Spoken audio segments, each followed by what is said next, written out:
with the custody, or the suspect now in custody, there are varying degrees of connection.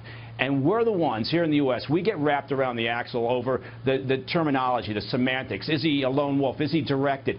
From the Islamic State or Al-Qaeda or Boko Haram's, or just 30,000-foot level, from Muslim extremist point of view, they don't care. They don't care whether it's a nut job who's delusional and is latched on for whatever reason, or if it's a zealot, a true believer in the caliphate who is there. It doesn't matter to them whether he's directed, controlled or not, as long as they carry out an act. That's a win for them. We're the ones here in the U.S. that gets wrapped around the axle here. And the other point, if I could make it, is something you just said, which is we could be drowning in data.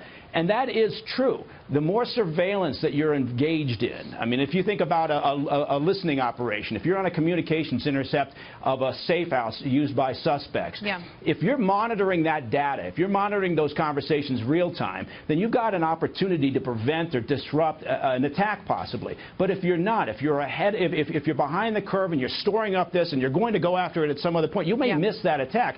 Now, the good part about it is you've got the data. You can maybe go back and query that data and find other linkages or associates.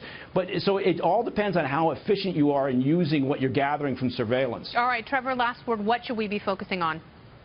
Well, I think at this point we've seen that FBI caught this guy very quickly. I think we need to be focused on responding quickly and efficiently to attacks when they do come. And then I think the other thing, and I heard this earlier on the show, is we need to think hard about our policies overseas and whether or not they're contributing to people getting radicalized here in the United States. All right, it's all about zombies, and I will tell you why. Thank you very much, gentlemen.